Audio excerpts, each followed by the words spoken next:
Intrusive thoughts हम उन ख्यालात को कहते हैं कि जो कि ना चाहते हुए भी हमारे जहन में चल रहे होते हैं। बाज़ दफ़ा कुछ ऐसे ख्यालात मुसलसल हमारे जहन में आ रहे होते हैं कि हम उनसे जान छुड़ाने की कोशिश करते हैं, मगर हमें इसमें नाकामी होती है। तो आज देखते हैं कि इसकी वजूहात क्या हैं और इस कैफियत पे काबू कैसे पाया जा सकता है। Welcome to Stress Free Life. SFL is a HRD and mental health services firm. अस्सलाम वालेकुम, मेरा नाम मोहम्मद ज़ुबैर ख़ान है। मैं एज़ अ क्लिनिकल साइकोलॉजिस्ट काम करता हूँ। जब तक हम ज़िंदा हैं हमारा जहन काम करता रहता है, और जब काम करता रहता है तो फिर ख़यालात तो आते रहते हैं। अमूमन ये ख़यालात प्रोडक्टिव होते हैं, वो हम अपनी ज़िंदगी की बका के लिए, उसको बेहतर बनाने के लिए कुछ ना कुछ सोचते रहते हैं। मगर बाज़ दफ़ा ऐसे होता है कि कुछ ऐसे ख़यालात खामख़ा हमारे जहन पे छा जाते हैं जिन्हें हम निकालने की कोशिश करते हैं, मगर हमें उनमें नाकामी होती है। ये ख़यालात कई किस्म के हो सकते हैं। बाज़ दफ़ा हमें कुछ गैर यकीनी सूरत हाल का सामना करना पड़े, या कोई हमें अदम तहफ़्फ़ुज़ का एहसास हो, फ्यूचर के हवाले से कोई हमारी परेशानियाँ हो, तो हम उसके मुतल्लिक़ फिर मुसलसल सोचते रहते हैं और मुख्तलिफ़ वाक़यात और सिनेरियोज़ अपने जहन में बनाते रहते हैं। और बाज़ दफ़ा लोग कहते हैं कि उनके जहन में बड़े फ़जूल किस्म के ख़यालात चलते रहते हैं, उनसे वो जान छुड़ाने की कोशिश करते होते हैं और उस वजह से उनको एंग्ज़ायटी होती है, परेशानी होती है। वो कहते हैं कि कैसे मैं इन ख़यालात से अपने जहन को बचाऊं और अपनी जो एनर्जी है जहन की उसको कोई अच्छे तरीके से, प्रोडक्टिव तरीके से इस्तेमाल करूं।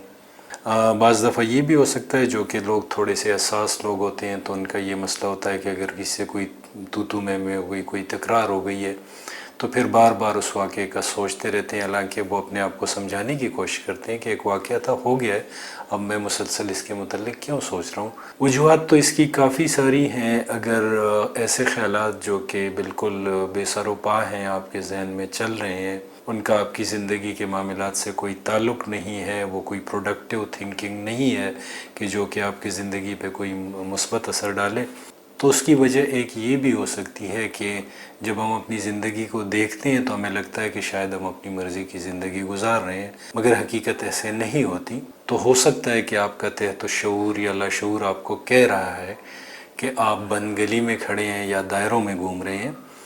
जो कुछ आपको करना चाहिए ज़िंदगी के हालात बेहतर करने के लिए वो आप नहीं कर रहे। उसकी काफ़ी सारी वजूहात हो सकती हैं। ज़ाहिर है कि हम अपनी मर्ज़ी की ज़िंदगी गुजारना हमारे लिए मुश्किल है, हमारी बहुत सारी मजबूरियाँ होती हैं। यानी इसका मतलब ये है कि आपके जहन के अंदर एनर्जी तो बहुत ज़्यादा है, मगर उस एनर्जी का कोई सही इस्तेमाल नहीं हो रहा। तो फिर हमारी जो जहन की ताकत होती है, एनर्जी होती है, वो इस तरह के उखाड़ पिछाड़ में लगी रहती है। फ़जूल किस्म के ख़यालात जो हैं वो चल रहे होते हैं। तो इस कैफियत में इस बात की तरफ तवज्जो दें कि आपकी जो जहनी ताकत है, जो एनर्जी है, उसको कोई डायरेक्शन नहीं मिल रही। तो आपकी जो जहनी ताकत है वो इस तरह के ख़यालात में इस्तेमाल हो रही है जो कि आपको तंग कर रही हैं। बाज़ दफ़ा कुछ ऐसे ख़यालात भी हमारे जहन में मुसलसल चल रहे होते हैं जिनकी जड़ें बहुत मज़बूत होती हैं। जड़ें मज़बूत, जड़ों से मेरा मतलब ये है कि उनकी जड़ें जो हैं वो हमारे जज्बात में और रवैये में होती हैं, और वो ख़यालात हमारे जज्बात और रवैये को मुतासिर कर रहे होते हैं।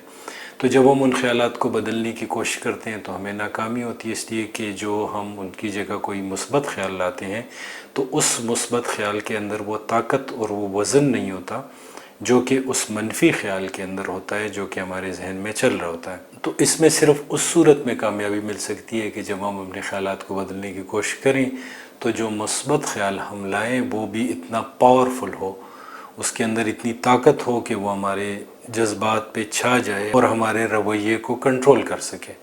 और अगर कोई शख्स मुस्तक़बिल के मुतल्लिक़ कुछ ख़यालात ला रहा है, कुछ परेशानियाँ पाल रहा है, उनके मुतल्लिक़ सोच रहा है, तो उन ख़यालात को निकालने में उसे नाकामी इस वजह से होती है कि उसने, चाहे जहन में हो उसके, वो अपने आप को डरा रहा है एक सिचुएशन से। तो ज़ाहिर एक शख्स को किसी चीज़ का खौफ है और आप उसे कह रहे हैं कि आप वो अपनी तवज्जो उस तरफ से हटा लें, तो उसको उसमें नाकामी होती है, इसलिए कि उस वक्त उसका जो जहन है, उसका शऊर है, वो उस खौफ की गिरफ्त में है और उसकी गिरफ्त बड़ी मज़बूत होती है, तो उसको फिर उस ख़्याल को बदलने में बहुत ज़्यादा मुश्किल पेश आती है। तो इसमें जो पहला स्टेप आप ले सकते हैं वो ये है कि अपने रवैये में तब्दीली ले आएँ। अब आपको अजीब लगेगा कि रवैये में तब्दीली लाने से क्या फ़र्क पड़ता है। हमारे जहन के ज़्यादा हिस्से पे उन ख़यालात का कब्ज़ा होता है, और जो हम रूटीन में काम कर रहे होते हैं उनकी तरफ हमारी तवज्जो कम होती है। تو اگر ہم اپنی روٹینز کی طرف فوکس کریں تو اس سے بھی یہ عادت ختم ہو سکتی ہے۔ روٹین کی طرف فوکس کرنے سے مطلب یہ ہے کہ آپ جیسے اٹھ رہے ہیں، بیٹھ رہے ہیں، باتیں کر رہے ہیں، کھانا پینا، ہر ایک چیز سلو ڈاؤن کریں، آہستہ کریں۔ جہاں پہ کام کر رہے ہیں وہاں پہ اگر کوئی باتیں کر رہے ہیں تو سنیں، اور اگر خود باتیں کریں تو آہستہ آہستہ کریں، وقفے سے باتیں کریں۔ اٹھنے بیٹھنے کی رفتار آہستہ کریں۔ اگر آپ گاڑی چلاتے ہیں تو گاڑی بھی آہستہ چلائیں، یعنی ٹریفک میں خلل نہ پڑے، جو روڈ کی سپیڈ کی مناسبت سے آپ جتنی آہستہ چلا سکتے ہیں چلائیں۔ اب اس کو میں یوں ایکسپلین کروں گا کہ جیسے ہم کام کر رہے ہوتے ہیں آٹومیٹک، جیسے کہ میں چل رہا ہوں تو چلنے کے دوران بھی میری توجہ تو اپنے چلنے کی طرف نہیں ہوتی، میرے ذہن میں تو مختلف خیالات چل رہے ہوتے ہیں۔ مگر اگر مجھے ایسا چلنا پڑے کہیں پہ کہ جہاں پہ میں ایک ایک قدم احتیاط سے اٹھاؤں تو پھر 80% توجہ میری اپنے چلنے کی طرف ہو جائے گی، نہ کہ وہ جو خیالات چل رہے ہیں اس کی طرف میرا ذہن ہوگا۔ تو اس سے یہ ہوتا ہے کہ آپ کے حرکات و سکنات ڈیلیبریٹ ہو جاتے ہیں۔ تو جب بھی ہم کوئی آٹومیٹک کام کر رہے ہوتے ہیں تو اس کے ساتھ کم از کم 1-2 خیالات ہم چلا سکتے ہیں، وہ چلتے رہتے ہیں۔ مگر جب ہم کسی کام کی طرف فوکس کرتے ہیں تو پھر ہمارے ذہن کا جو فوکس ہوتا ہے وہ اس کام کی طرف زیادہ ہو جاتا ہے، اور وہ خیالات جو ہیں وہ ہم پہ اثر انداز نہیں ہو پاتے۔ تو اگر آپ اپنی حرکات، سکنات، بولنے کا انداز، اٹھنا بیٹھنا، اس کی پیس آہستہ کر لیں تو آپ بہت حد تک اس مسئلے پہ قابو پانے میں کامیاب ہو جائیں گے۔ اس کے علاوہ جو لوگ کریٹیو کام کر سکتے ہیں، زیادہ کریٹیو کام نہیں بھی، اگر کوئی کمپیوٹر پہ وہ ماڈیول وغیرہ بنا سکتے ہیں تو کوئی کمپیوٹر ماڈیول اگر وہ بنانا شروع کر لیں تو اس دوران بھی ان کی ذہن کی فل انرجی اس میں استعمال ہوگی، اور کافی دیر کے لیے ان کا ذہن جو ہے وہ ہیبیچول تھنکنگ سٹائل سے نکل آتا ہے۔ فزیکل گیمز بھی اچھی ہیں، بعض میتھمیٹیکل گیمز، ورڈ گیمز وغیرہ جو کہ آپ کمپیوٹر پہ یا موبائل پہ کھیل سکتے ہیں، جس میں آپ کا ذہن پوری طرح مگن ہو جائے، تو اس کے ذریعے بھی آپ اس مسئلے پہ قابو پا سکیں گے۔ اس کے علاوہ جو سب سے ایفیکٹو اور نمبر 1 طریقہ ہے اپنے ذہنی خیالات پہ کنٹرول کا، وہ ہے مائنڈ فل میڈیٹیشن۔